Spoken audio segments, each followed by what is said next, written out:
medicine sick. That's bad. This is combat culture. Hey, good afternoon, good evening, good morning, wherever you're from. This, of course, is Combat Culture Africa. I am your host of the evening, Oche, Young Jollof, Edache.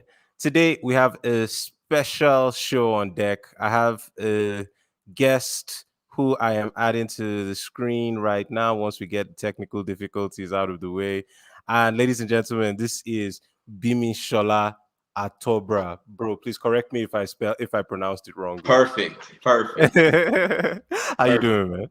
Doing good, man. How you doing? Well, so far so good. Good day, ups and downs, but here I am having a good podcast, so I'm grateful. Yeah. All right. So, ladies and gentlemen, just a bit of backstory.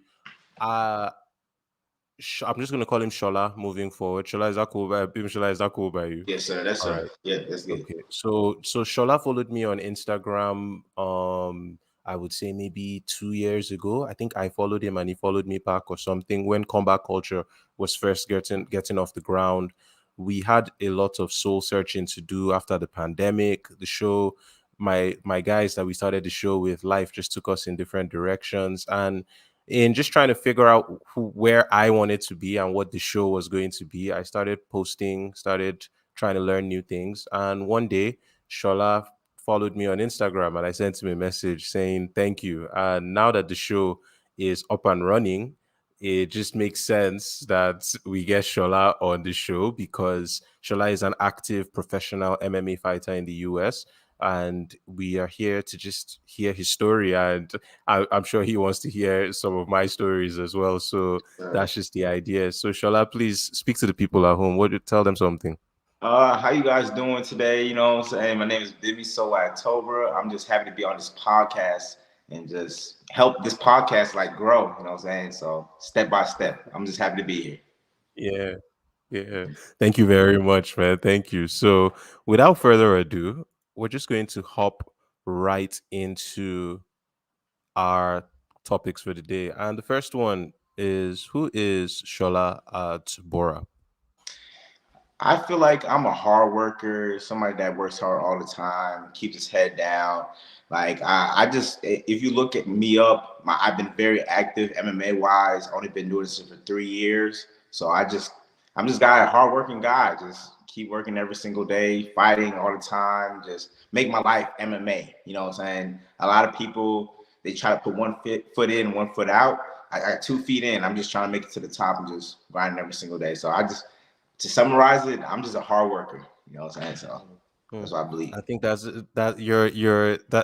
you strike me like you're a really humble guy, Shola. Yeah, very humble. Yeah. I've been a lot of things that humbled me in life. So I just be cool and be humble.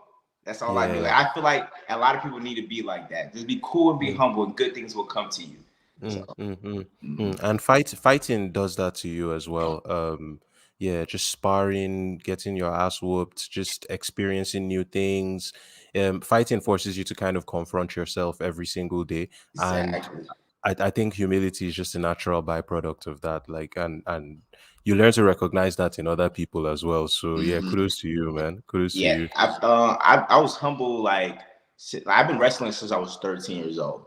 Before I started wrestling, I thought I could fight. A lot of people think they can fight, but you need experience. You need to be in there multiple times to understand if you really have it or not. So like when I first started wrestling, I came to the wrestling room thinking I could fight. So I wanted to challenge the older guys on the wrestling team. And then when I finally was able to challenge him and he was able to take me down and just hold me down and everything, I was like, hold on, I really can't fight. My mom been right the whole time. I really can't fight. So I was like, what? It was just like crazy, you know. That's for the first time I was humble. I was, you know what I'm saying? He humbles me. I just kept growing from there. Okay, so you just said you've been wrestling since you were 13. Yeah. Do you want to? So what led you down this path to begin with? All right. So when I first got into sports, I wanted to go to the NBA. I wanted to be like Michael Jordan, Kobe Bryant, Carmelo Anthony, Allen Iverson. You know what I'm saying? Stuff like that. that was my dream to be. I mean, me and my dad used to watch basketball all the time, soccer and basketball. They had me playing soccer and then basketball also. But due to the fact I'm only 5'8", only grew to 5'8", so back then I was probably like 4'11". Just talk about I'll make it to the league. I had to like, No it chance. was like eighth grade. Exactly. I was like, it's not happening. It was like eighth grade. And I see everybody start growing.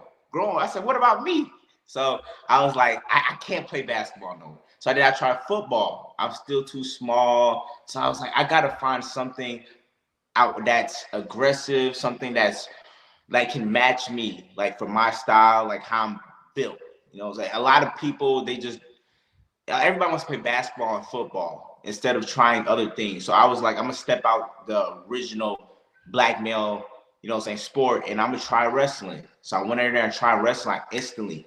I was able to like understand it, and it was easy for me. It's not like basketball. I had so many challenges, and football I had so many challenges how to get through. And even if I score a bucket, I worked for that bucket. You know what I'm saying? So it was like wrestling. I instantly, once I started doing it, takedowns, having takedowns. I was getting better and better. And I could see myself getting better because it's an individual sport. So I'm watching myself leaping to different like levels. And I'm just surprised with myself, and it's making me so happy about myself. So that helped me confidence wise, everything. Like it just pushed me. So wrestling was a very I always tell people, I'm sorry I keep going on, but I always tell people that put your child in wrestling, jiu-jitsu, kickboxing so they can understand confidence in themselves. Once they get confidence in themselves, the team sports is easy because I could pass the ball to my boy Billy all day. You know what I'm saying? If I have a bad day, I can look at Jeff. Oh, Jeff, take it. You know what I'm saying? I can do stuff like that. But when you have a bad day in wrestling or any individual sport, track, whatever, everybody sees it. Everybody's on your head. Everybody's on your head. So wrestling, stuff like individual sports push you a lot. So yeah. Yeah, definitely. I'll lay it out of like, so over here, right? One of the things that one of the issues we have is schools don't really foster creativity Yeah. or individual expression. Most of the best schools are religious schools, and religious schools, unfortunately, repress a lot of people. So you end up having a lot of people that have a lot of dreams, and they don't necessarily, because you know that those formative years between 12 and 18 Yeah. are really important Yeah, those are important. athletically. Yeah, really important. So, and those are the years that you spend typically in a boarding school over here, and you're not developing yourself athletically, and there's this whole stringent moral lifestyle that you just we can talk about secondary schools here, where maybe as the show goes on. Yeah. But the point I'm trying to make is, one of the things that I had to go through was I played basketball as well in secondary school, and it was the only way I could really express my creativity and my competitive side. I was a really quiet, shy guy, but I knew that I had a dog in me. But there was just no outlets. There was just nothing, and you just keep growing. And I ended up growing up really repressed all the way. So basketball was my outlet. I played that into university. I went to the UK for university, played basketball with my university team there. And I always used to walk past this gym in Bolton. Bolton is in Manchester, Greater Manchester in the UK. It's like in the northern part of the UK. Okay. And I would always walk past this gym. But back then I was so skinny. I didn't have confidence, and I was always broke because I was an immigrant kid in a foreign country. So no money, no confidence, no nothing. Wasn't getting no girls, wasn't nothing. I was just this quiet guy putting my head down to the ground trying to go to school. And this MMA gym would always be on my way to class, and I would see it, and it would just always pinch me like, I want to do this. Like, I want to do this. And I remember telling my friend back then, who is now who was trying to play professional soccer in the US. So he was in the university in the US, and he was trying to use that as a track to get into professional soccer. And he was saying how, oh, I'm so skinny. These guys that I'm going to go train with would like break me in half. Like, I need to be able to take a hit. And he demoralized me so much That happens a that lot. it happens a lot, right?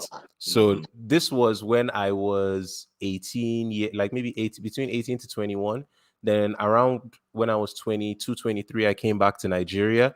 Most people, when they finish school over there, they kind of want to stay over there because the money is better, lifestyle is easier. But my family is too important to me, Yeah. and and I'm a dreamer. I've always been like a really delusional dreamer kind of person. So I always felt like my skills would be more valuable if I came back here. Yeah. So I just came back after university, and my friend who ended up becoming my coach started up a gym, and he had done 6 professional MMA fights in the UK. And one day I just walked up to him and I was just like, yo, I've been working out, I'm getting stronger, I've been doing all this stuff, but I know that there's something more. Like I can't sleep at night. Like my conscience, I just feel like I'm not doing my best. And I think it's fighting. Will you train me? And he became my trainer, he became my coach. He coached me to 2 amateur MMA fights, became a good friend. I commentated under his promotion when I first started my commentating commentary career. We started this podcast together. He's best friends to my older brother, and fighting just blessed my life. Just taking that plunge and just overcoming that fear and doing it. And I just found so, and that now it can lead to me and you having this conversation where we're across the world. We've never met before, but I'm just like, no, he's a fighter. Like I know these guys. These are my people, and it doesn't matter. I'm sure we can speak the same language. Mm-hmm. All right. So, Mr. Shola, we're going to transition right into early life and Okay. growing up. So you spoke a bit about your parents earlier, and Yeah. I'm curious to know because you told me your parents from the Ivory Coast and Nigeria, or is it Ghana and Nigeria now, or is it So your? Uh-huh. my mother was born in Nigeria and my dad was born in Ivory Coast. His parents was born in Ghana. Before he was born, they went to Ivory Coast because my grandfather's sister lived in Ivory Coast. So once my dad was born, they left him there. So he didn't see his parents until like he was again after he was born until he was like 16. So he was left there for a long time. I never met my grandparents on my dad's side or my mother's side. You know what I'm saying? I probably talked to my grandma on my mom's side like one time. So I'm saying, so like growing up, you know what I'm saying, I have more connection with my Nigerian side because my mom had like 13 brothers and sisters. So it's like my dad, he has one sister. She came and visit one time, but after it was like when I was like 8 years old, and when she came, it was not really for me. It was really for him. So we didn't really talk like that. So basically, growing up, I had more my Nigerian side. I went to a lot of Nigerian parties, uncles, aunts, stuff like that. So that's why I just haven't. I had my Ivory Coast flag and my Nigerian flag, but usually when I walk out, I have my Nigerian flag. I have more connection, you know what I'm saying? Due to me being born in America, in New York, so more Nigerian side. So that's why it has my Nigerian flag. But growing up, basically my parents they wanted me to like focus on school more than like doing sports and stuff like that because they have the mindset of becoming a lawyer, a doctor. That's the only things that really thrive in America. They are right in some aspects, but you have to become a doctor and lawyer. It takes a long time. It takes a lot of loans, and it just like you need to find. I believe like you need to find what's for you. You don't always get to follow other people's path, and I'm just lucky to open my eyes and I was able to like jump on that. But back online, growing up, basically my parents didn't like that I wrestled. They wanted me to focus on school, so it was kind of hard. Like when I first started wrestling, no, my parents didn't bring me to practice or they didn't pick me up, so I had to find my way to practice all the time. I had to find my way to practice, had to find my way back home. So it was like it was kind of hard. You know, it's like I used to like. Do you have any siblings?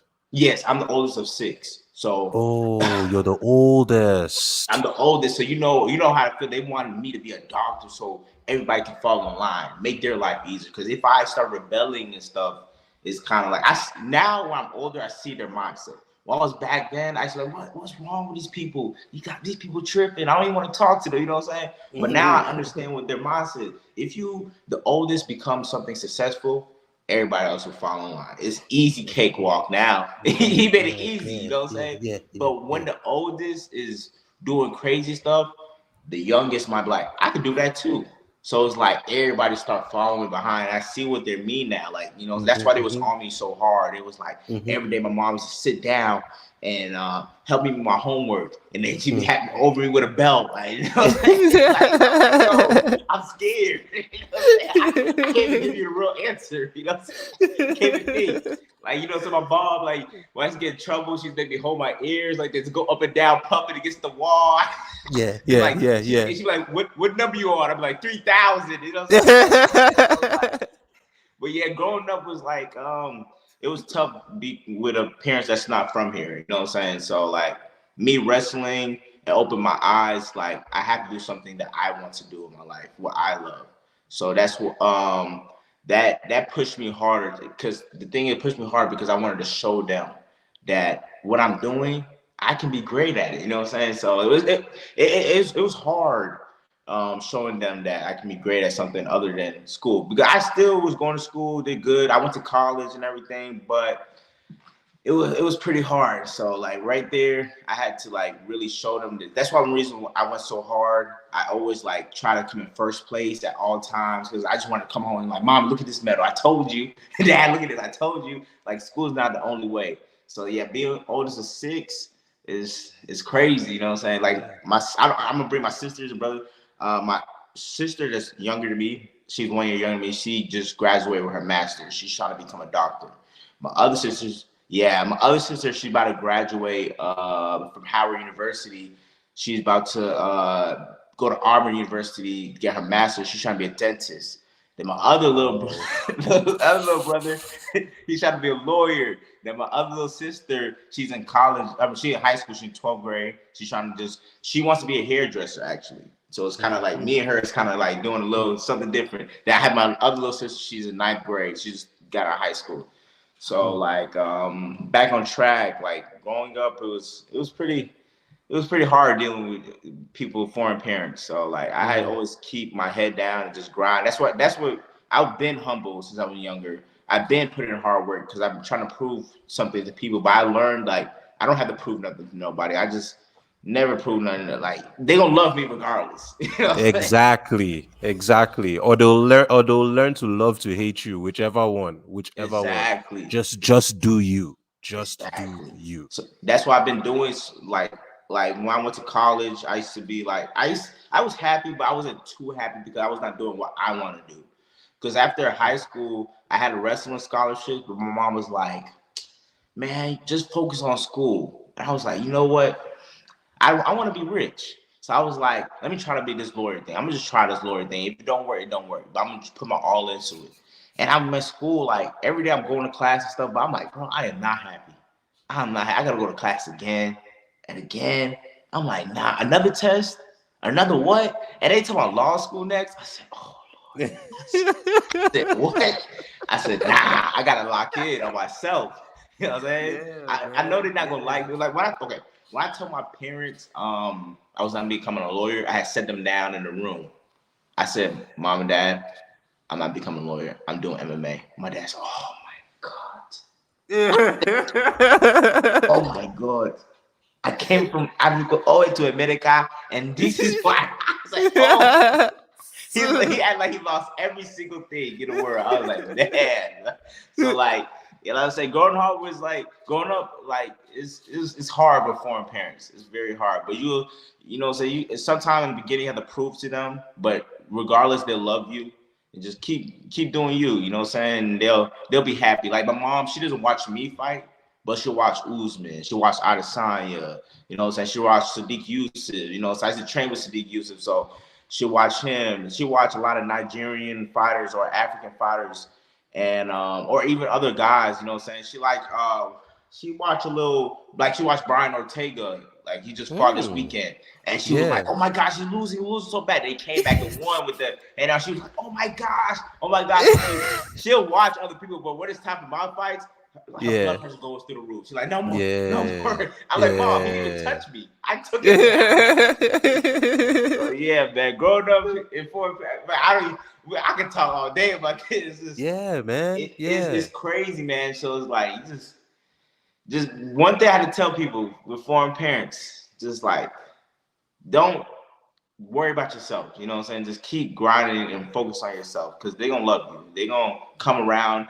It's not only foreign parents. I know there's a lot of guys out there that do mixed martial arts and their parents be like, what in the world? You could have done any single thing, but they don't know that's what makes him happy or her and him makes him happy. And if you believe in them and put your all into them, they'll do wonders. You know what I'm saying? So yeah.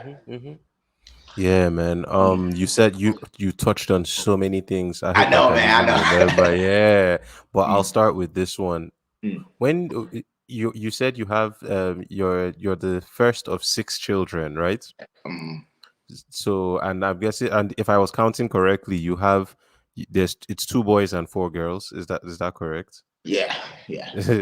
All Mm. right. So, I am the last of six children, Wow, wow. and in my family, it's four guys and two girls. The Wow, two wow. girls are the first and second, and then the boys all the way down to me. Just Mm. so that's an interesting parallel. The second is that when I'm hearing you speak about your siblings, I feel like the average person would think about that and say, "Oh, that must feel like so much pressure. Like you Yeah, have all these people looking up to you, and all of them are doing so well, and you're picking this life path that is so unorthodox, and yada yeah, yada yada." The way I look at it is you must be such an amazing example to these young men and women yeah. They be because go yeah, man. after my fights, and they just like it's crazy to me. 'Cause I look at myself as a normal person, ordinary person. Like people be DM me on Instagram and stuff like this and that. I'm like, I'll even text them like I'm just a regular person, bro. You could just call me Bimmy. You know what I'm saying? But my sisters and brothers, they be like, oh my gosh, like my Mhm. sister would call me on FaceTime after my fight. She want to stay on like they'll group FaceTime and they want to stay on FaceTime 2 hours. They didn't want me to break down every minute in the fight. You know, Mm. each round is 5 minutes. It's like, how did you feel? Mhm, What is it like? mhm, You know what I'm mhm, saying? Like, mhm, mhm. and my little brother texts me, he's like, man, you just energized me to go do my homework. I was like, nah, I didn't energize you to become the best lawyer in the world. You know what I'm saying? So like it's crazy to me because I be thinking I'm normal, but to them I'm just like a superhuman or a Superman. You know what I'm saying? They be like, bro, we watched you block that kick. Your head went this way. You just kept coming forward. I'm like, I mean, what I'm supposed to do? You know what I'm saying? I gotta keep going. You know what I'm saying? So like, my sister's like, man, if I got hit with that, I would just pass out. Like, no, ref. Or I start grabbing onto the ref, put him in front of me. You know what I'm saying? I just can't grab the ref. They be like, why are you biting him on the side of the what? So like to them, like I'm like a superhuman. You know what I'm saying? So like I'm proud of that. That makes me very happy. They look up to me and Yeah. they just I make them happy. You know what I'm saying? That makes me happy. Yeah, man. Yeah. I okay, so I have I have my oldest brother is like when people meet me, Mm. there's always people come up with their own impression of who you are and all of Yeah. that. But when I start to make sense to people is when Mm. they meet my family, and especially when they meet my oldest brother. Mm. Like he influenced me so much. Like growing up, all I did was copy this dude. Like all I did, his taste in music, the way he dressed, it's because of him. I started playing basketball as well. Like everything, he played competitively in Nigeria, represented the Nigerian basketball team on one occasion in Angola. So solid guy, Mm. disciplined. Like I just wanted to be this guy when I was growing up. So I get it. Trust me. Yeah. Like when it's the first when you were speaking about what all of them were doing, I'm just like, yo, I hope this guy knows that you're like your the beauty of being an older sibling is Mm. your story gets told through the lives of your younger ones. Yeah. Your story doesn't end with you. Like if you do a good job, it'll show in every single brother and sister you have. If you do a terrible job, it'll show Oh, in all of them as yeah, well. yeah, So yeah, yeah, it's yeah. a beautiful thing. It's Yeah, a it beautiful is. thing. I just wanted to give you props there, man. Mm. All right. And then the next thing now is so with regards to your family, you said growing up, you were always more in tune with your Nigerian side, partly as a result of the fact that your mom's family is so large, Yeah. and just everything, unique They circumstances. always, and then the thing Yeah. is, when she moved to America, they would come and visit, or they'll send money, or they'll just pop up, stuff like that. Or she has a brother that lives in New York. I'll go stay with him and stuff like that. So that their presence, Nigerian presence, is always around me. So Mm-hmm. my dad only had one sister, and she lived in Mm-hmm. France. So I never really, got that other side. Mm-hmm. Except when I eat, like I check in, stuff like that. You know what I'm saying? I don't know. I don't know. You would have to educate me Oh on yeah, it's an kind of Ivory like Coast rice. cuisine. It's kind of like rice, Mhm. but it's small, and you eat it with fish, fried fish. You know what I'm saying? So like that's the only time I connect to the other side. But other times it's fufu, stuff like that. You know what I'm saying? So I don't eat fufu or the goosey soup and stuff like that no more. I need my stomach to stay slim. You know what I'm saying? So, but other than that, I just more of the Nigerian side. Yeah. Yeah, yeah. Mm. All right. So so you've never been to Nigeria before, I'm assuming. So, all right. So when I used to get in trouble when I was younger, they used to be like, "We're gonna ship you there and leave you there for a couple years so you could understand."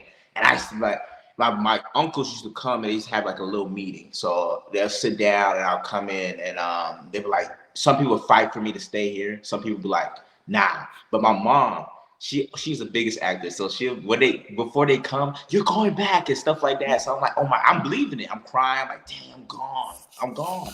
You know what I'm saying? I'm gone. I mean, I don't hear no good stories though. No good stories. None, I like hearing there's none. no electricity. I hate.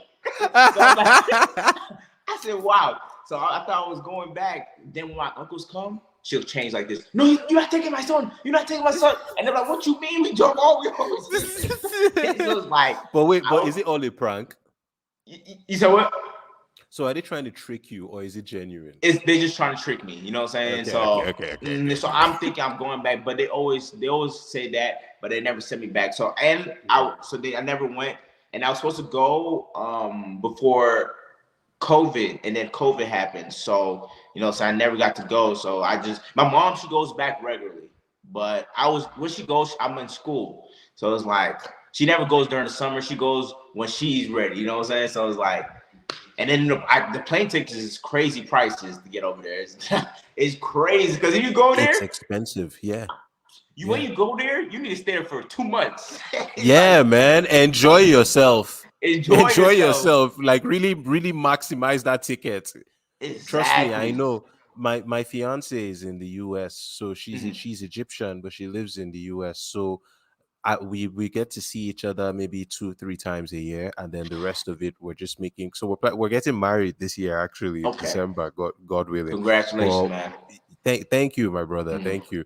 And the thing now is that I know that hustle of struggling to get ticket money, it's kind of crazy. It's Yeah. kind of brutal. And Yeah. especially because we over here, the biggest issue right now. So there's lots of issues. I don't like to complain like anymore. I had a long, so I'm 32 right now. Mhm. I've been in Nigeria since I was 23. That was when I graduated from the university, came Yeah. back here. And over time you go through different phases. You're always, there's a phase in your life you're looking for someone to blame. There's a Mhm. phase in your life you're waiting for someone to come save you. There's a phase in your life where you're depending on external factors and stuff, and Mhm. then maybe you stumble and fall, and but you keep falling forward enough, and then one day you learn that you can depend on yourself. Like Yeah. God has put infinite resources inside of yourself that you can harness if you know how. Mhm. And that's what my story with Nigeria has been. It's just been soul searching, failing, picking myself up, learning new things, learning that the failures weren't really failures, and that Yeah. it's all just part of this Lessons. beautiful journey. It's all Mhm. lessons. It's all lessons. And so, oh God, I hope I haven't forgotten the point I was trying to make. This hardly happens to me, man, but that means No, I'm you get enjoying it. this conversation. Mm. But yeah, so yeah, I think I was trying to point out something with regards to, yeah, so the Your biggest challenge, fiance. Go ahead. yeah. So the biggest challenge now, right now here, is that the value of our currency is dropping like Yeah. astronomically. So we have a new president, new administration. They're making all these reforms. But the truth is, my brother, man, if I'm being real with you, it's always like everything here, you kind of have to approach it from the you have to approach it from the butt, then use that to go to the head. You don't start from the head then Yeah. make it to the butt here. Right. So in this particular case now, you have to be thinking about who can benefit from some of these reforms that are taking place. And it's never a nice answer, because it Right. means that the wealthy or whoever is in office, they're not really representing the needs of the people. And we know this is a story of Nigeria. It's been like this for the longest time. Right. So right now, the money of the value of our currency is dropping, and that's causing the cost of food to go up crazy. Yeah. And it's affecting everything. Yeah. People are we're the kind of suffering that I'm seeing in the land now, just as a whole, from just people going about their day, the security guard on the street, the guy that's just doing his thing. It's crazy. It's Right. really crazy. People are really struggling. So you had this whole season where people were trying to anytime they would make money, they would advise you buy dollars. Yeah. And they would tell you, dude. But the thing now is that the cost of buying dollar, yo, dude, we could go on and on, but long story short is we don't complain anymore. We Yeah. there's a I feel like all of this is meant to hone a specific kind of person, and not just a specific kind of person. It's supposed to hone all of us to just learn to appreciate life when there's little, so that when there is much, you don't take it for granted. And that's one of many things that suffering in this place will teach you. But Yeah. the benefit now is that you gain a lot of perspective. Like, I know for a fact that coming back to Nigeria has made me so much more empathetic. I care about other people a lot more now, because you know that everybody is in the struggle with Yeah. you.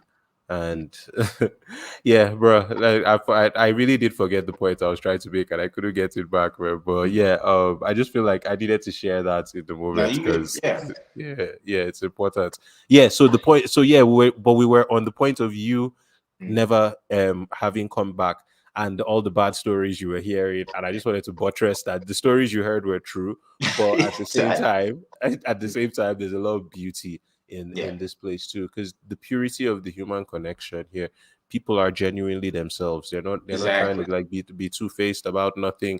There's no, I'm using my words to hold me, to like come get me or nail me later. Like, people really relate with everybody as they are, like, at least to the best of our abilities. We're not perfect, but that's one of the Yeah. most relieving things I found when I came back to Nigeria.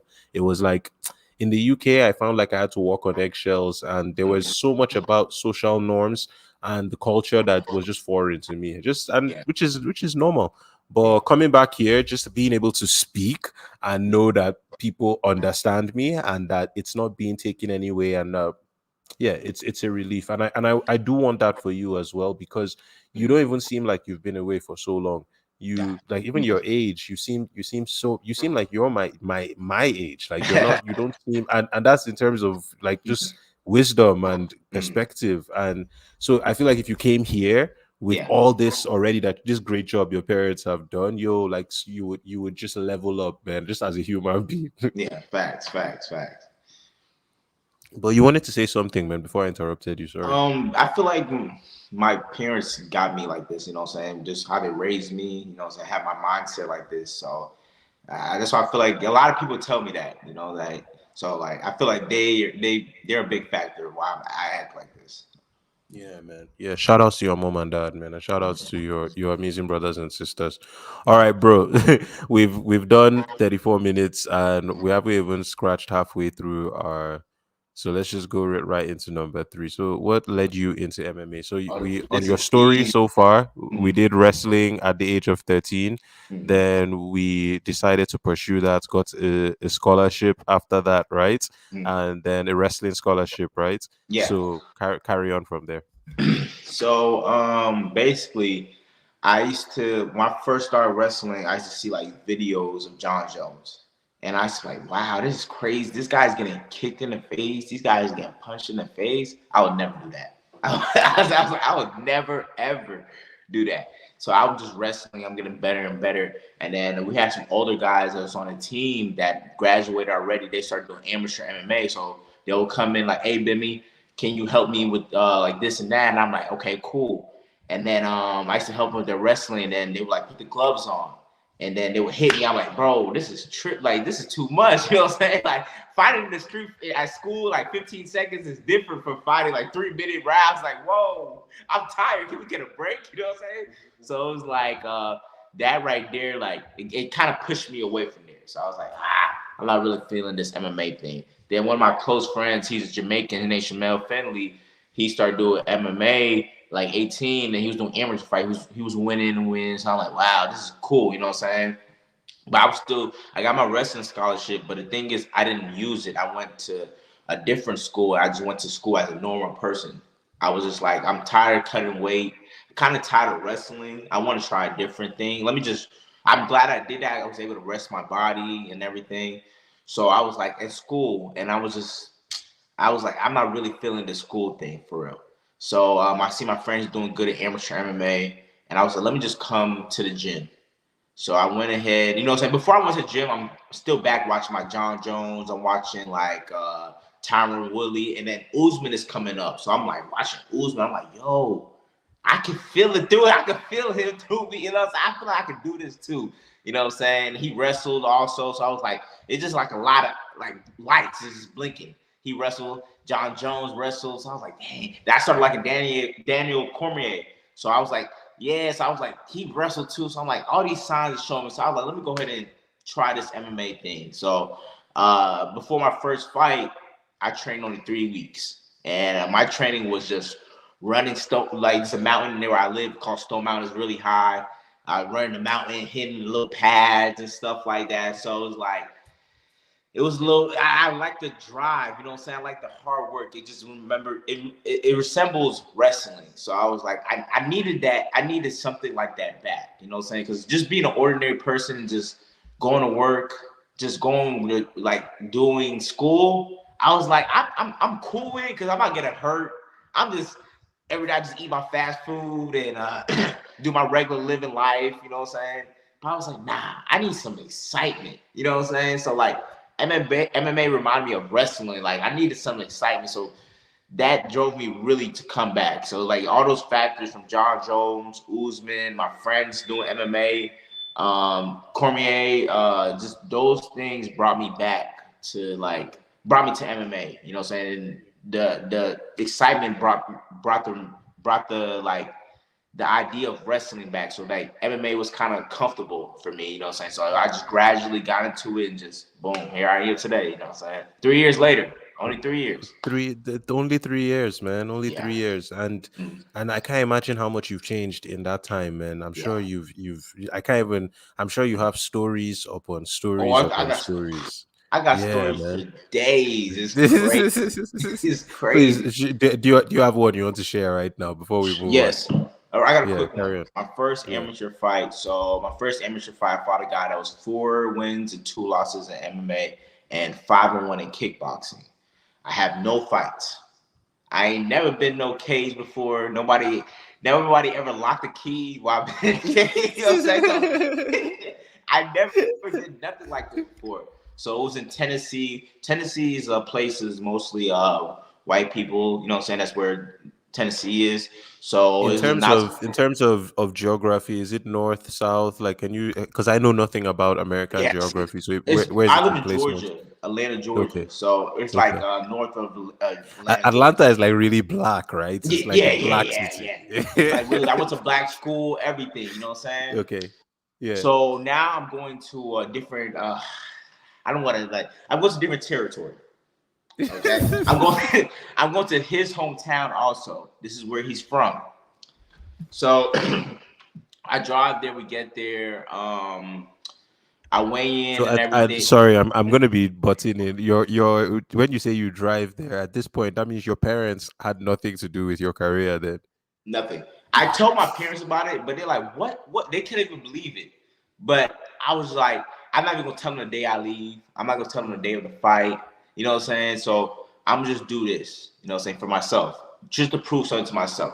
You know what I'm saying? So Me and my friends, we get in the car, we go to Knoxville, Tennessee. I was like the 13th fight. You know, usually amateur fights in America, like you be like the first couple 5 fights. You start up the thing, you know what I'm saying? The professionals are later on. So my first amateur fight, I'm like the 13th fight. So I'm fighting at 11 p.m. and I'm like, whoa, this is different. I'm tired. You know, I'm backstage, I'm falling asleep. I had to get up and hit pads again. So they started playing Burna Boy. I think what Burna Boy song I walked out to. I don't remember which one exactly, but it was a Burna Boy song. They started playing in it. I started coming out with a Nigerian flag. I hear someone in the crowd like, what the fuck is that?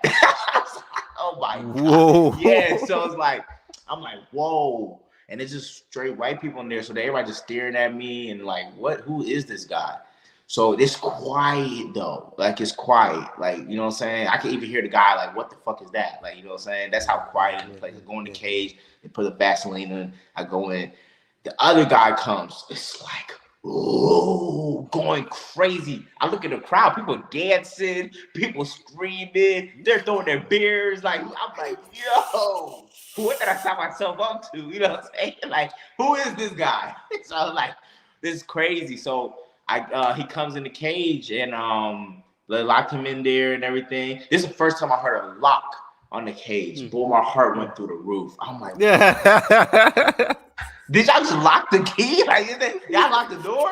I'm like, nah, this is getting serious. This is getting serious. So we come out and we touch gloves, right? And he swings at me. So I'm like, it just passes through my face. I'm like, what in the world? This is serious. It's to grab him, just slam him. In that fight, I had at least 10 takedowns. I had the video. I had at least 10 takedowns. I just kept taking them. But in my opinion, I won the fight.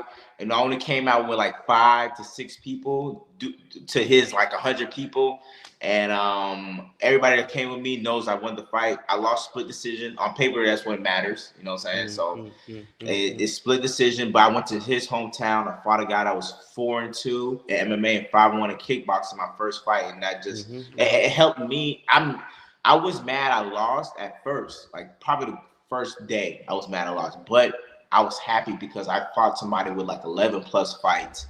Of course. That showed me like I can do this. Oh, this yeah. I could be something in this. You know what I'm saying? Like a lot of people, their first fight, they fight a guy that's 0-5 or a guy that probably trains in his backyard. You know what I'm saying? And his dad holds the gloves for him. Like I'm pass for him, stuff like that. Or somebody that's should not be in there at all. You know what I'm saying? Their first fight. Basically, that doesn't show. That's false confidence to me. That doesn't show that you could really. That still doesn't prove nothing. That is like check nothing off. And that fight right there. Oh yeah, I was like, oh yeah, I could be something in this. If I keep grinding every single day, I keep sacrificing. And if I keep believing in myself, I could be something in this. Like yeah, that fight right there taught me a lot. That's a crazy story, man. That's a crazy story. So this guy that you fought, did you guys like after the fight was over, like, because I know that the regional scene, I've heard so many stories about how the regional scene in America can be. So is it normal in the regional scene for people to get robbed in a decision? Yes, okay. That's really, really normal. The thing is, when you go to somebody else's hometown, the goal is to dominate. When I mean dominate, you need to be piecing that guy up, or if you want to be a wrestler, taking him down numerous times, but not only taking him down, you need to cause damage. There needs to be blood. You need to be vicious. You can't go to no hometown and play. This is what it's called pitter pat or pit pat, tic tac. You know, so you can't do that. You can't let him hit you. You hit him back, and y'all go back and forth. Everybody knows you lost a fight. It doesn't matter what you did. Like you can't go back and forth. When you go to somebody else's hometown, you have to dominate or finish the guy. And it has to be, you know what I'm saying? If you dominate, like I said, you have to dominate. Like a regular person could come in and be like, oh, that guy won. It has to be like that, clear view. So like it happens a lot, like in America, like in the regional scene, like when you go to somebody else's hometown, you don't never know who the judges are. The judges don't know you. That guy been fighting. This is his 10th fight there. He's after the fight, before the fight weigh-ins, he's dapping like shaking hands with everybody. So like they want to see, come on, like if you want to see your brother make it, you know what I'm saying? Like, you know what I'm saying? True.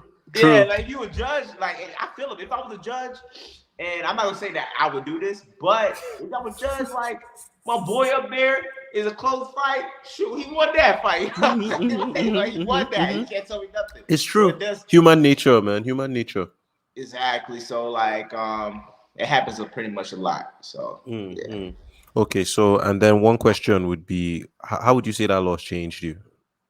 It made me it opened my eyes that I could really do this MMA stuff. Like if I can go in there and fight a guy with 11 fights and I have 0 fights and I'm able to even last, I'm able to like go 3 rounds and y'all say split decision and his way, is crazy. Like, you know what I'm saying? I can go far in this. That made me like I said, the first day, oh my gosh. When I got out of the cage, I was crying like the biggest baby in the world. Like I was like my girlfriend, like that night I had cried so much. I'm like, man, I know I only trained for 3 weeks, but just training for 3 weeks and putting all sacrificing, like, wow, this fighting stuff is no joke, you know what I'm saying? Like this ups and downs for this fight, you gotta be really ready for this. Like that also that showed me you have to really want this. You can't just be like I said, you can't have 1 foot in, 1 foot out. You have to have 2 feet in. You know what I'm saying? So like it showed me that I can really do this. So I was like, that first day, after the first day, I calmed down. A lot of people talked to me.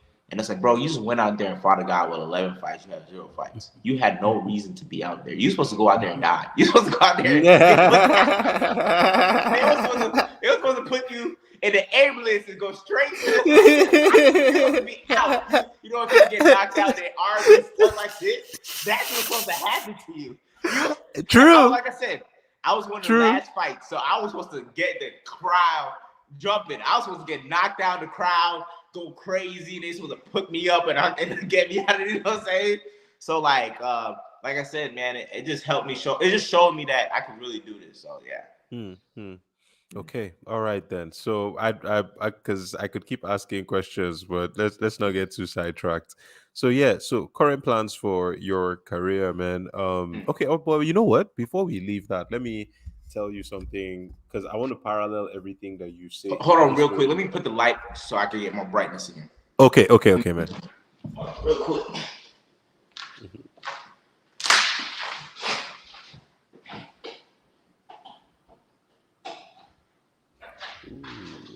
I just noticed. All right, cool. You go ahead. Yeah, man. Sorry, I even just noticed that there was an error on one of the messages on the screen. Don't worry, I'm just sorting that out now. Okay, all right, bro. So I want to parallel every story that you tell. By the way, the lighting is much better. Yeah. Do you have water with you there? Because no, I don't have no water with me right now, but I'm good. Please, can you? Yeah, sure. Yeah, I'm good. Okay, all right.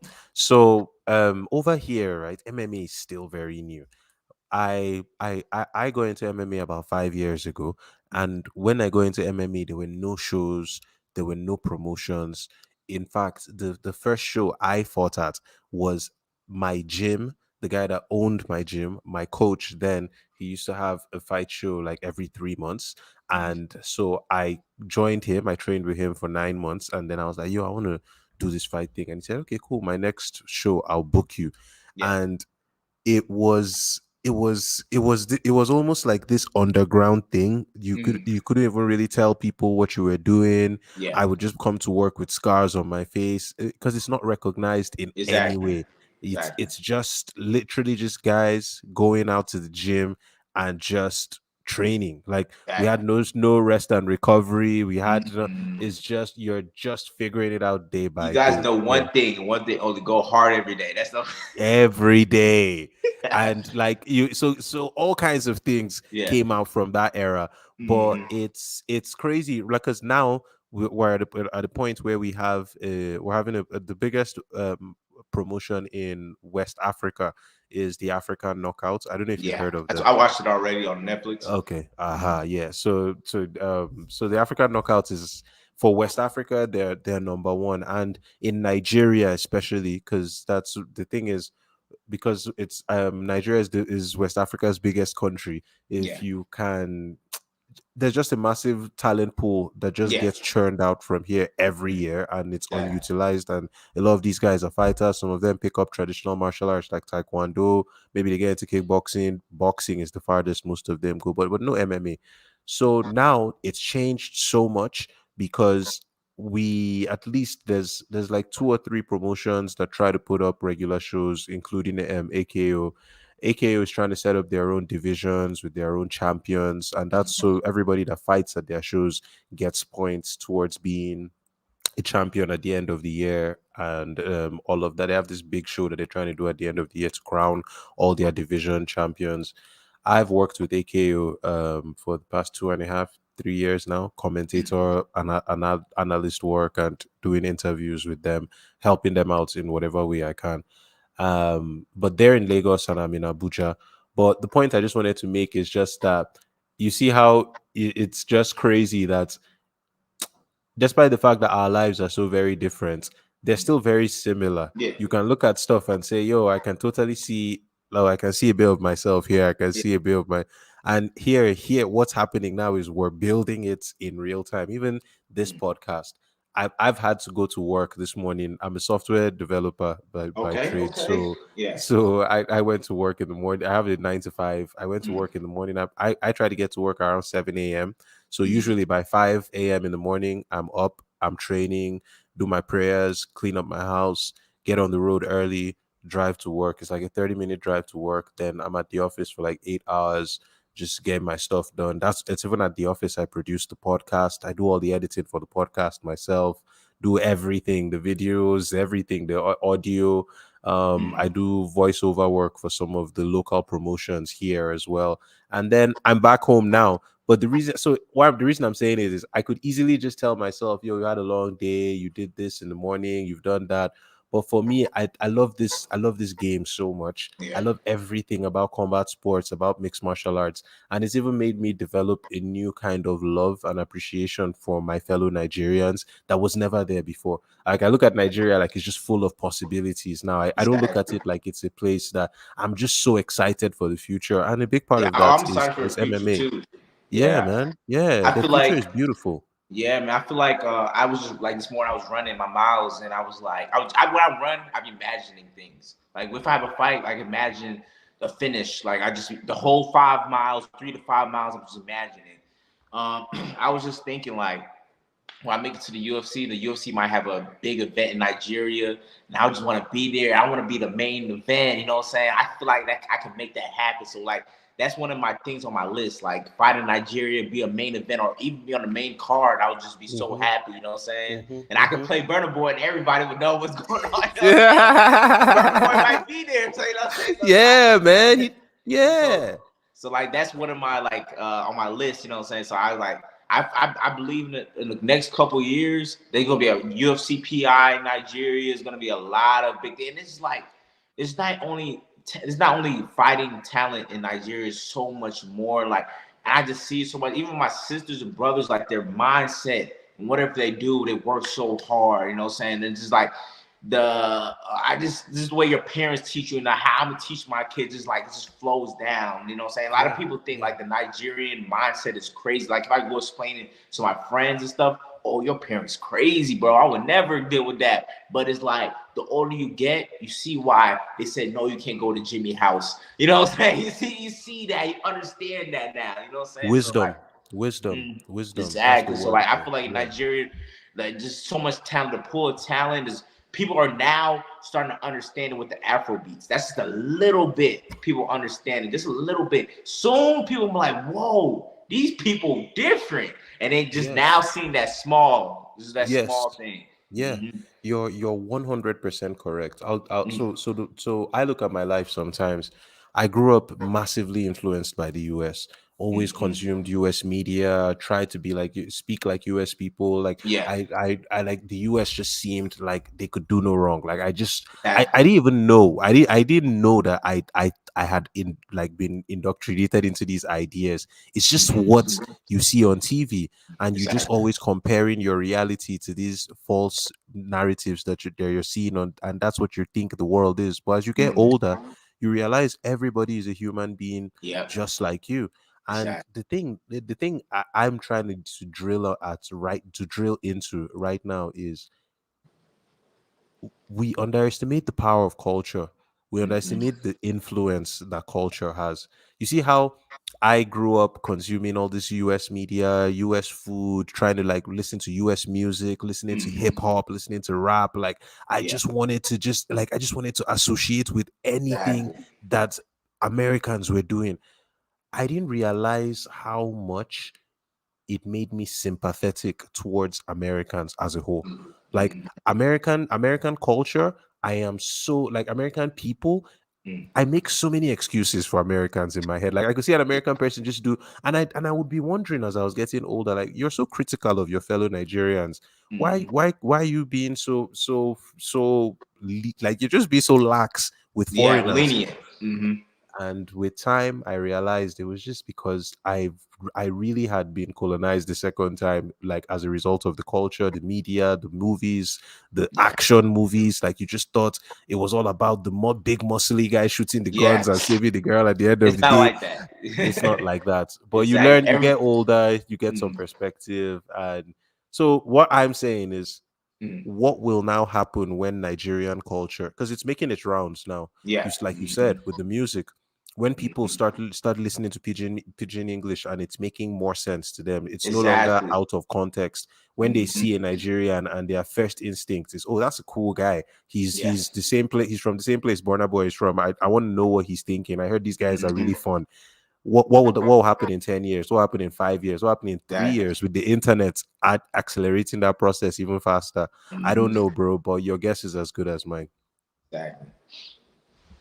Okay. All right. Do you have anything else with regards to, because dude, we're just going this conversation. We're about to hit 1 hour. This Yeah, conversation is just exactly. going places. All right. Mhm. So I'm gonna hop right into the next one. Okay, no. We Mhm. just did you said a bit about your current plans for your career. No, Yeah. actually, do you want to hit on that in any detail? Like what are your current plans? Do you have any fights coming up? What's happening? I'm trying to fight as soon as possible. You know what I'm saying? My goal is to. I'm just taking one fight at a time. I'm not no rush. I'm not nobody else time. I'm on my own time. So I'm just focused on getting better.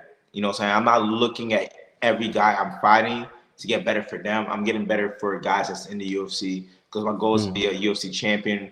You know what I'm saying? So that's my goal. So I'm just taking my time step by step and just keep getting better and just focus on my development and my tools and sharpen them up right now. I don't have not I used to have like a crazy like mindset where it's just like, oh, I'm UFC in next year or UFC in 2 years. It's none of that no more. It's just like I'm gonna take my time and when it happens, it happens. Just be ready the task presents itself. You know what I'm saying? So like I just keep one step at a time. One next fight, one okay. step.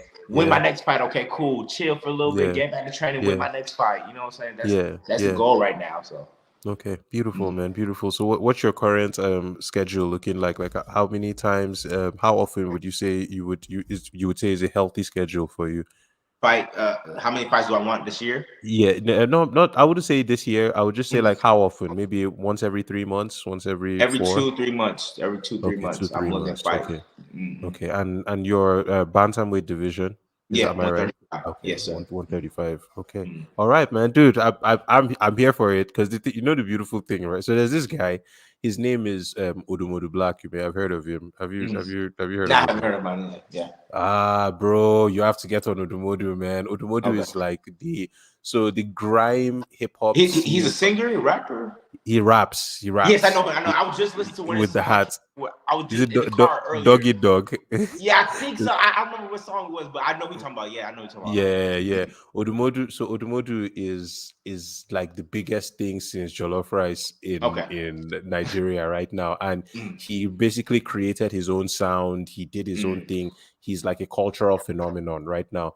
yeah. Now, a bit of backstory: Odumodu was my junior in secondary school by 1 year, Mm, and when I did my last fight, which was about 3.5 years ago, Odumodu mm. walked me out for my fight. Actually, Wow. like he Mm, actually performed and everything. They even did it like a special mix of one of his tracks for me to walk out to. And I came out. I won the fight in the first round TKO, yes, and he sir. was there for me. We took a picture and everything. Mm, So the point I'm trying to make is that Odumodu's, like, when I look back at when Odumodu first started, he used to go to a lot of universities to Perform. perform. Yeah. And it's not common here. People like to perform in hotels, Yeah. big venues. But if you think about it in terms of the long term, and like you said earlier in this very podcast, believing in yourself. If you believe in yourself that, yo, in 5 years I'm gonna be even greater than I am now, Yeah. you would be thinking about your audience in the same way too. You would be like, yo, in 5 years, these university kids will likely be doing their. Do you know anything about NYSC in Nigeria? Nah. Okay.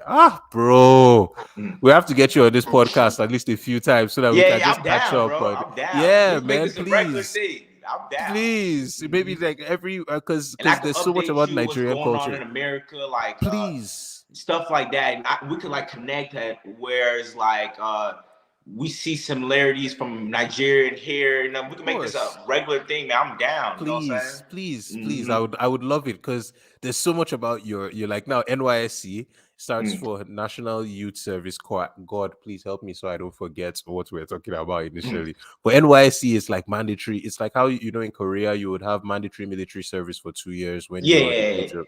So that's basically what NYSC is. Once you finish university, you go to the government. You basically, they call them government babies. I did NYSC. Almost everybody does NYSC once you graduate from university. The government takes you to an NYSC camp, which could be situated in any of the 36 states in Nigeria. Then you go there for 3 weeks. And the camp, you're there with military soldiers. You're doing military drills in the morning. You play sports in the evening. You have social events around you at night. It's like a really regimented society. Then from there, you then get sent to a state. You're supposed to not have a say in any of this. So any of the 36 states you get sent to, and then when you get sent there, you do your service, which is yeah. getting your first bit of employment experience. So you would get work, but the work, they would typically pay you a really small amount, and then the government would pay you a small stipend on top of that. So that's See, that's like the NYSC. military here, but you have the Yeah. choice to go to it.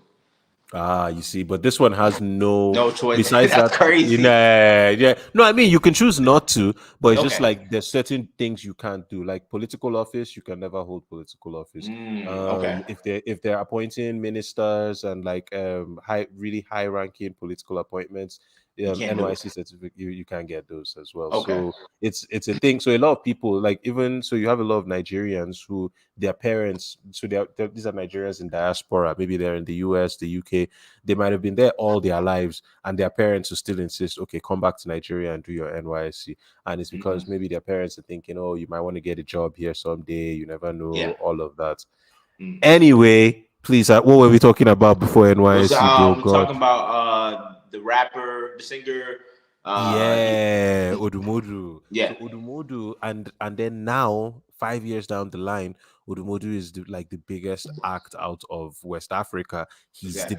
He's definitely the biggest breakout star out of Nigeria. Created his own sound, collaborated with Wale, collaborated with Skepta. He's doing all sorts of things.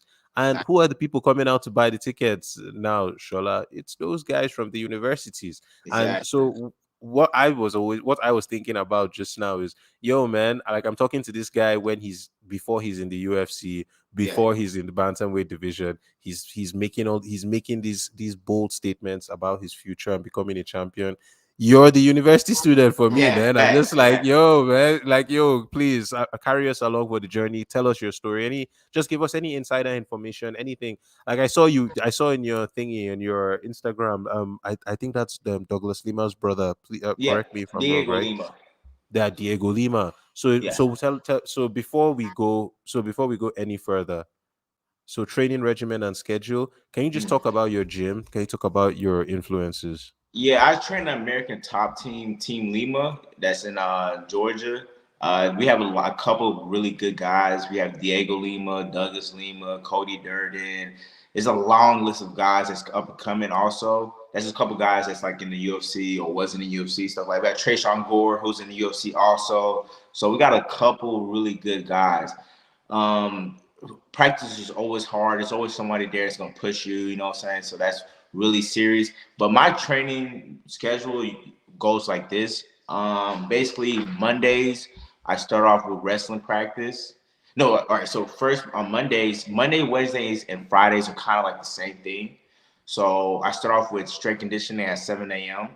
And then at 10 o'clock I have wrestling practice. Go home. Usually after wrestling practice, I might go chill in the sauna for a little bit, 30 minutes. Then I go home and chill, and I come back at 6:30, and it's like wrestling practice in the morning, and then 6:30 is like grappling. You know what I'm saying? Now we're on the ground, like we're starting in bad positions and stuff like that. So that's how my Monday, Wednesdays, and Fridays go. Tuesdays and Thursdays and Saturdays are my sparring days. So when I come in, I usually run. Like usually when I come in, I spar in the morning, and then in the evening I'll run like 3 to 5 miles, and then we'll work on things for like if I have a fight coming up, we'll work on specific things for the fight. But Tuesday, Thursday is not like my crazy days. That's like chilling mostly. Tuesday, Thursday, Saturday is like chilling. I spar hard in the morning, then the evening is basically running, and then we're gonna bring things for the fight, stuff like that. It's basically Tuesday, Thursday. I love the evening because like recovery, kind of like recovery, but I'm still putting work in. You know what I'm saying? Sundays are mostly I go on a walk with my girlfriend, just chill, stuff like that. But yeah, that's how my training schedule usually goes. Nothing too crazy because the thing is, we don't want to kill ourselves. You know, so I know a lot of people they be going crazy. You know, so they be doing crazy amount of training. My Monday, Wednesday, and Fridays are the hardest days. I have 3 different trainings sessions. But Tuesday, Thursdays, 2 training sessions. So like, I don't feel like my training schedule is crazy.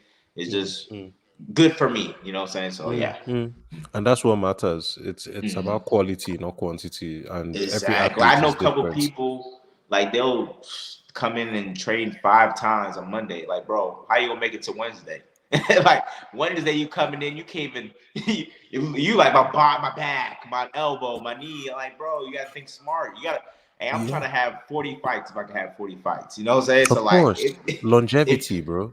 is that, and then here's the thing: a lot of people say I may be wrong or maybe right, but if I'm not in training camp, I'm not gonna spar like that. So like, I'll change up my Tuesday and Thursday. I'll come in and hit pads, stuff like that. You know what I'm saying? Like, or work on positioning, stuff like that. Like I won't, or we'll come in and I have a guy and we'll flow spar, which we're not like really hitting each other. We're just feinting and moving and understanding. The only time we start going a little live is when we're like in a wrestling position. Now we got to get our frame off. Now we're back, you know what I'm saying? Stuff like that. So if don't have a fight, I'm not sparring because I'm not trying to get CT. I'm trying to to live like, long, have kids, and play with them. Exactly. Like Remember I'm not their trying to be having names. crazy. You know what I'm saying? So I wanna fight and have a normal life also. So I wanna walk in the room and like, oh, that's a regular guy. You know what I'm saying? The only way you find out if I fight, if you go look me up, or I finally tell you like, oh yeah, I fight. You know what I'm saying? But the first thing when you first meet me, I won't even tell you I fight. I'll act like a regular person and everything. You know what I'm saying? So like I said, like I won't even spar like that if I don't have a fight coming up. So I'll probably spar one time in that whole week. And that sparring session is nothing crazy. Nothing crazy at all. And that probably like on a Tuesday where we wear big 16-ounce gloves. You know what I'm saying? So yeah. Training schedule is pretty good. What was something? Thank you for that. By the way, what's something that you would say you've incorporated in your training most recently that really got you a lot of good results? Strength conditioning. I used to never do strength conditioning. I just believe on my African strength, my Nigerian. You know what I'm saying? I don't eat fufu like that, but I feel like it's still in me. You know what I'm saying? So like, bro, it's in the blood. It's in the blood. It's actually in my blood. You know what I'm saying? The goosey soup is still running through my blood. It is, man. So pepper soup is in my blood right now. You know what I'm saying? So man. I still feel it. So basically, I just okay. Basically, what was the question? I forgot. My bad. So, was something you incorporated in your training? So like strength conditioning is very important now to me. Like I make sure that's done. You know what I'm saying? I have a coach that does it. I leave it all to him. You know what I'm saying? Strength conditioning on Monday is one of the hardest ones. Boy, he be trying to kill me. You know what I'm saying? But it's like the fight. You know what I'm saying? You have to push in a fight. If you tie your arms tired, nobody cares. You gotta keep fighting. So like he be pushing me. Wednesday when I do strength conditioning is like a mid-level, you know what I'm saying? Like still a hard push, I'm still sweating a lot and everything, you know what I'm saying? My strength conditioning is not lifting weights only, it's explosive workouts. Like I'm, you know what I'm saying? It's very explosive stuff like that. And then we're not lifting heavy weights. If we're lifting some weights, it's like boom, boom, like stuff like that. Then we're hanging on the bar for like 2 minutes if we can until my arms falling off. Like drop down and I'm standing in push-up position. You know what I'm saying? And it's not like a lot of breaks. The breaks are very minimized because in the fight, it's not a lot of breaks. So it's like my muscles is always working. And then Friday, when I do strength conditioning, that's when me and my strength conditioning coach were talking. You know what I'm saying? That's when I have energy to talk. All the other days, he answered, say something about like this.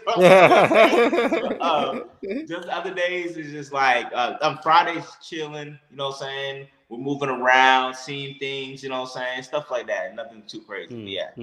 Strength conditioning is very important. A lot of people don't. It is. It's very important, man. It is, man. It is. What do you have anything you would like to say about rest and recovery as well? Yes, very important. Because I used to overlook rest and recovery as well, and eventually when I discovered that, it changed my life. So I don't know if you have any advice. Yeah, that's why my training schedule is like that. Rest and recovery is very important because you gotta give your body time to heal. Like, you know what I'm saying? Like I said, like you can't just train 5 times or 10 hours in one day and expect to have good performance on Thursday. And then you also have to look at what you're eating. Like you can't eat chicken wings for breakfast and then for lunch and dinner and expect you're gonna last 5 rounds.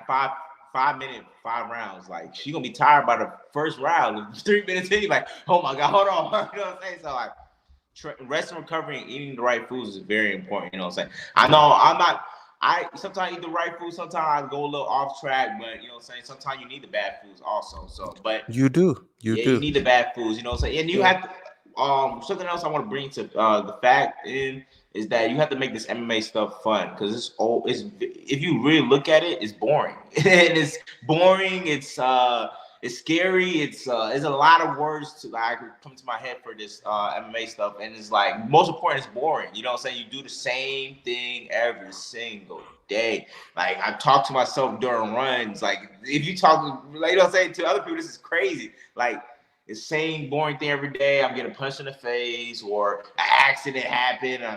My rib might be hurting this day. It's just like a lot of things. So you have to have fun with this a little bit. Like Saturday, go out with your girl. Sunday, go on a walk, get some ice cream. You know what I'm saying? Stuff like that. You have to look like, because remember, you can't fight forever. So you don't want to look at yourself only as a fighter, because the thing is, when that time comes where you're like at the end, you know what I'm saying? When people like, oh, you might as well hang it up. You want to find something else that makes you happy. Like, you know, so I love cars, I love clothes. So I love what else? Cars, clothes. I love video games. I play this game called Apex, and I play that. Bruh. Yeah. I play video games, but I don't play first person shooters. So I stopped with. I played Overwatch. Overwatch was the last first person shooter I played, then I missed out on Apex. But I heard Apex is dope. Oh, it's great. Like I use Apex. My bad. I keep getting off track, but I use Apex. It's okay, man. Carry on. I'm with you. I use Apex basically to relax my mind. Like I don't look at it like, oh, I gotta win every game. I'm just on there, my mic, me and my friends just chopping it up, and they telling me what's going on with their life. I'm telling what's going on with my life. We're just playing to have fun. And we get a couple kills, like, oh shoot, you know what I'm saying? Stuff like that. I also use it when I'm cutting weight to kill time, you know what I'm saying? Or if I have practice like in another 2 hours, I'll jump on. If my friend's on, we'll play a little bit. So I use video games just to kill time, you know what I'm saying? And it brings me to a different place, happiness in a little bit. So like I was saying, this MMA stuff, you have to make it fun, man. You know what I'm saying? You gotta be happy with yourself, because this is gonna run you crazy if you don't. You know what I'm saying? You can't fight forever. You know what I'm saying? Everybody's not gonna look at you as a fighter forever. You know what I'm saying? Just sometime where you got to put up the gloves, you got to figure out what's next things you want to do. Like I want to open an African lounge in Atlanta. I want to go back to Nigerian and help out, stuff like that. Have open gyms. I want to get property out there, stuff like do Airbnbs and stuff like that. You know what I'm saying? So I have I already have planned what I want to do when I'm done fighting. You know what I'm saying? 'Cause I don't look at myself only as a fighter. You know what I'm saying? So yeah. Bruh, I like that, man. I like that. Bruh, how old did you say you were again? 25? Yeah, 25. Man, after this podcast, go find your mom, Just say the guy that you were on the podcast with just said that you should go congratulate her because she's put your head in the right place. We'll have her on the podcast also soon. Please, Mhm. man, please. I would love that. That Okay. would be the best episode ever. I would love that. Okay. Okay, all right. So before we get too carried away again, man. Well, anyway, I'm gonna get you on again, so I won't beat myself up too much. What about injuries? You've spoken about training regimen. If you've been doing wrestling since you were 13, Mhm. and you've been doing MMA for the past 3 years with training 6 days a week, like you've just described to me, strength and conditioning, running, doing all this high impact plyometric stuff. Yo, do you even you alluded to your ribs and stuff getting punched in the face. So are there any injuries you want to talk about? I have a friend, right? His name is Mhm. Kenne. Kenne is my best friend, Mhm. and Kenne has struggled with. He's the one that I said was trying to play soccer, Mhm. and he struggled with injuries. And one of the things that has strengthened our relationship over the past couple of years, because I'm really big into just health and wellness and athletic style training. I train. I learned so much from fighting that even though I've stopped fighting professionally, I've just carried them on with my training. So a Mhm. lot of stuff like end range of motion stuff, just helping people overcome like imbalances. Those are stuff Mhm. that just make me happy, to just help my. So me and him, a lot of our friendship right now, in as we're older, involves me helping him through some of the injuries that he's Yeah. had, and I know how they've altered even the way he thinks. Yeah. Like, because he had sciatica, he had a few other injuries, like stuff with Mhm. his spine, like even his eye, like Yeah. different things. So, like, what have you had any experiences with injuries that you'd like to share? I never really had no crazy injuries, thank you God. The only crazy injury I have happened to me was not even in training, it was in my fight. My shoulder came out in my fight and I kept fighting with my Oh, shoulder out. Yeah, that's the only thing that ever happened to me. But I just feel like because I'm stretching a lot, I stretch morning. I'll get up and just stretch a little bit, and I'll stretch at nighttime. And then even with my strength conditioning coach, when I come in, was stretching before we even start. Like I used to come in and I should just do like this. I'm like, let's get it. And he'd be like, man, what are you doing? Like, you don't even like, you know what I'm saying? So like, you know what I'm saying? So now I do a lot of stretching, a lot of stretching. I'm always stretching, mm, you know what I'm saying? Like, so I feel like that helps a lot right there. But I'm also yeah. young, so I'm just thanking God nothing has happened to me. I just keep pushing, you know what I'm saying? So yeah. Thank God, man. Mhm. Thank God. All right, so that's a very good segue into this one, which is, so you've been in the US basically Mhm. almost all your life, basically all your life, Mhm. but you have a strong connection with your heritage here, Mhm. your long African heritage from your grandparents to your parents, and now the world is in this place where there's a strong need for identity. Yeah. People want to know where they belong because the world is just so crazy. Mhm. So if you could give any advice, I work with a lot of fighters here, Yeah. MMA and otherwise, and there's a lot of guys that just need hope, they just need guidance, they just need you to give them an encouraging word. So Yeah. yeah, I'm passing you the ball, man. What advice would you give MMA fighters back home? The most important, like this is one something I want to do. Helping my like I want to come back and help myself. I feel like wrestling and jiu-jitsu over there is lacking. You know what I'm saying? I feel like Africans have the mindset to fight. Like I know if I hit a Nigerian guy, he's gonna give me a 30 piece. You know what I'm saying? But do you know how to Yeah. wrestle? Do you know how to jiu-jitsu? Do you know how to correctly Yeah, submit a person? Do you know yeah, how to get yeah, off your back? And I feel like yeah. right now in the MMA community in Nigeria is that wrestling is at the lack, even African, just whole Africa, wrestling and jiu-jitsu is lacking there. And if we get that over there, hey, there'll be problems. Though. You know what I'm saying? So True, we guys got to get true, that. true. If we get that over, that's the only thing I see that's a problem when I watch knockout the stuff on African knockout. the African knockout. When I watch the shows that Usman been putting together, the guys have the drive to keep going nonstop. They'll keep punching and stuff like that and everything. But what I see is lacking in wrestling, the jiu-jitsu. It's like, if you guys come here, these guys training wrestling and jiu-jitsu. If you guys come here, they're gonna keep taking you guys down and submit you, submit you, submit you, submit you. You know what I'm saying? That's the only thing that's a big difference from America and over there. Like if I take a regular guy that wrestled in high school over there, he's gonna, you know what I'm saying? He's gonna go crazy. If I bring a guy that wrestled D1 Over there, it's gonna be easy work. He probably don't even train like that. He'll probably just come in and just keep taking the guys He'll down. be fat. Dude, just be fat, just chilling, partying every night. Have like three Exactly. wives.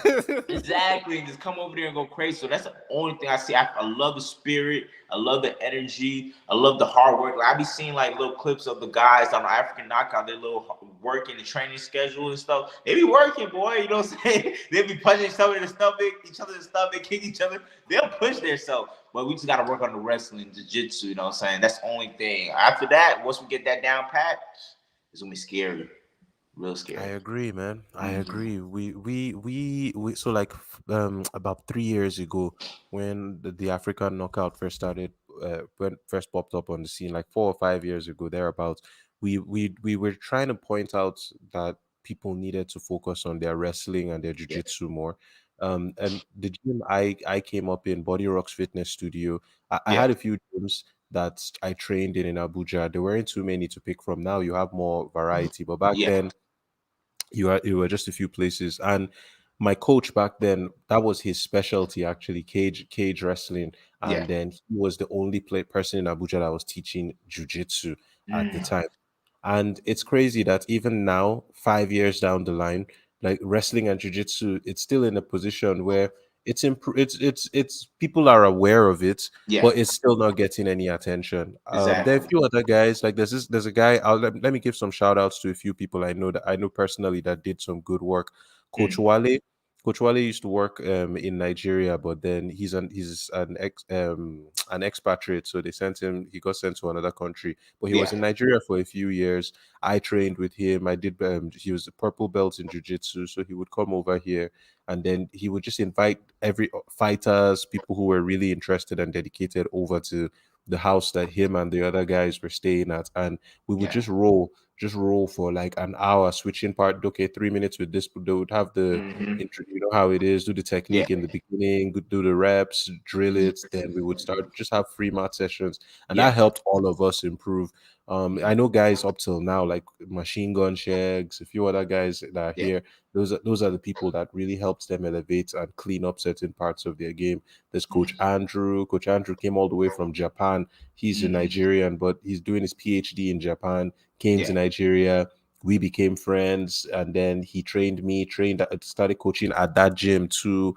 So Mm-hmm. it's just that the thing now is, and I wanted to say this when you were speaking earlier, we're at the point now where it's going to come down to the same way this podcast is me deciding to make a few sacrifices, and yeah, here we are, and we can have this amazing conversation and Yeah. beam it out to the world. It's the same way now that guys like you, Mm-hmm. because like I'm glad you pointed out the fact that we have to think about what the end game is Yeah. as fighters, as people. And it's like as an athlete now, because when it's like Usman, for instance, he wasn't always thinking he was going to like we weren't always seeing him in Nigeria, but Yeah. I'm sure there was a point in his life where he was like, yo, I want my legacy to Exactly. mean something different. I want something. And I'm just happy that you are already thinking and talking about those things, because that's what it's going to come down to. It's going to come down to people like you identifying a few people like me over here that you can work with to elevate the lifestyle of the fighters. Like that's what, Exactly.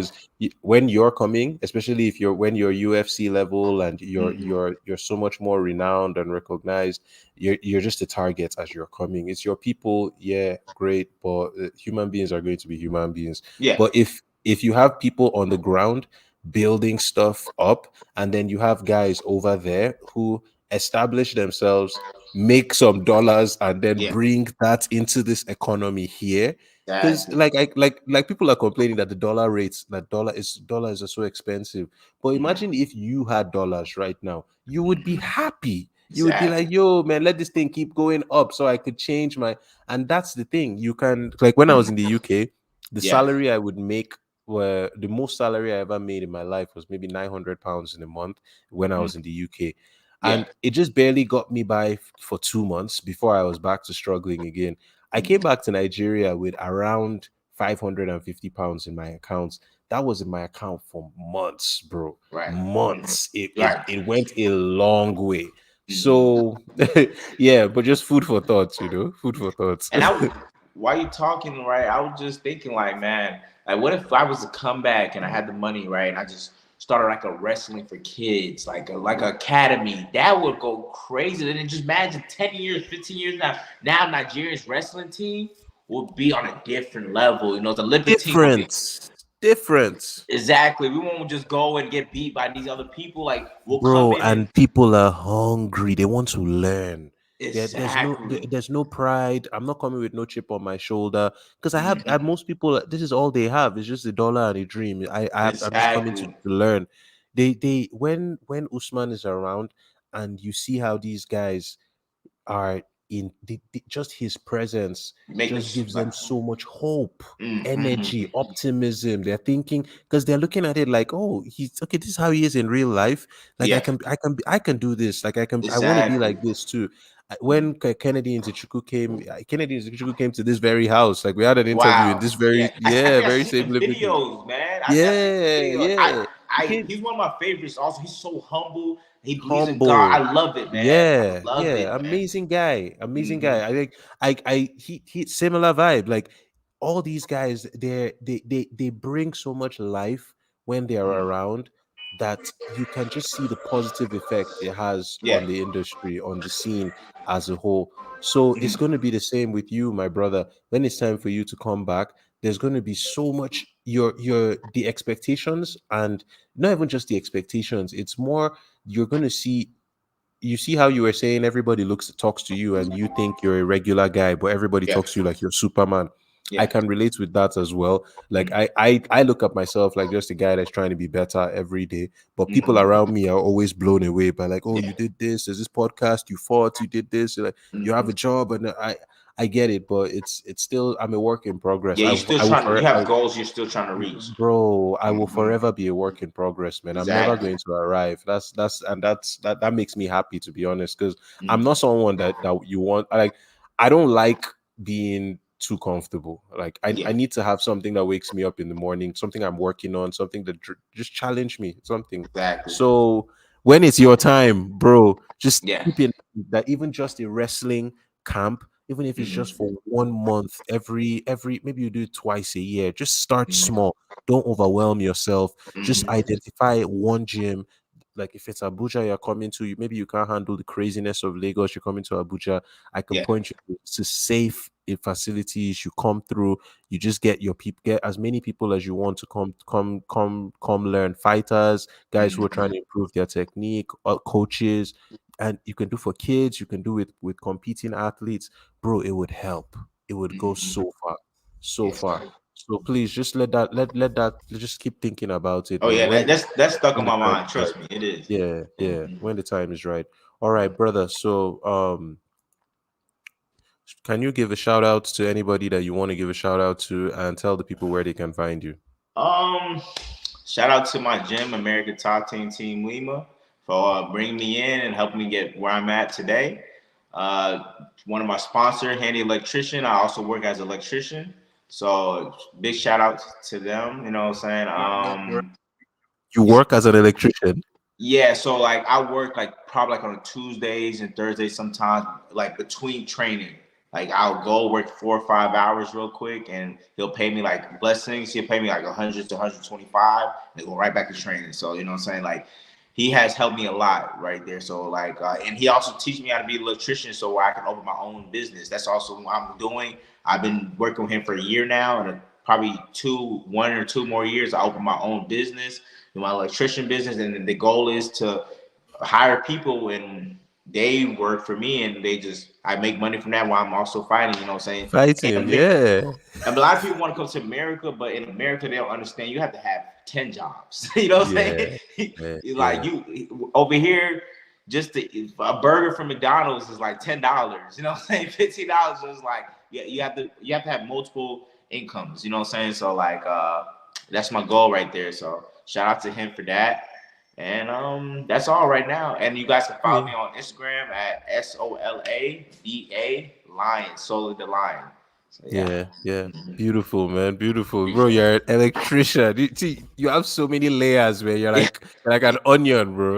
All Mhm. right. So we're gonna go to I'm gonna play two clips. Okay. and hopefully we don't get copyright strikes, because I know I took them off your Instagram and I know there was music, but Mm. I think this should be.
Yes, sir.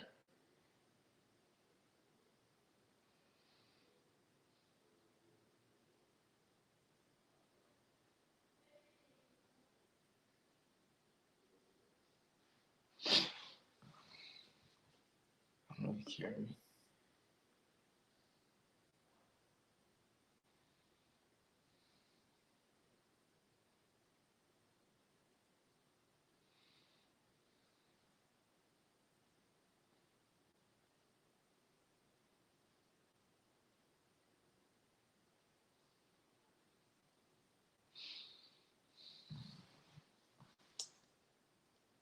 Let's see.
Ladies and gentlemen back home, this is Comeback Culture Africa. I think this is the best way for us to just end today's episode is to remind everybody, of course, that things will go wrong. And yeah, things went wrong. The power went off, the internet went off, and I couldn't sign back in. And Shola eventually left. But the good thing is, we got 1 hour and 24 minutes worth of solid conversation. And I think Shola is going to be a mainstay on this podcast. To be honest, I'm definitely going to be having him on in future episodes. So, ladies and gentlemen, without further ado, I think I've taken enough of your time this evening. I'm going to do the social media shout outs now. We are, of course, Combat Culture Africa on Instagram and Twitter. We also Combat Culture Africa on Facebook. If you want to send us an email so that you can be featured on future broadcasts, send us an email at combatcultureafrica@gmail.com. Now, it's not easy keeping these lights on. So if you want to support us more personally, and when I say personally, I mean in terms of money, then go to our Patreon. It's patreon.com/, the Nigerian nerd. I am, of course, the Nigerian nerd. And I'm also, of course, one part of your combat culture duo for the evening. All right, ladies and gentlemen, it's been a pleasure. Please give us a like, give us a subscribe, give us a follow, regardless of wherever you're seeing this. Shola will be on the show again soon. I love you all. Genuinely, I mean that. I love you all. And peace.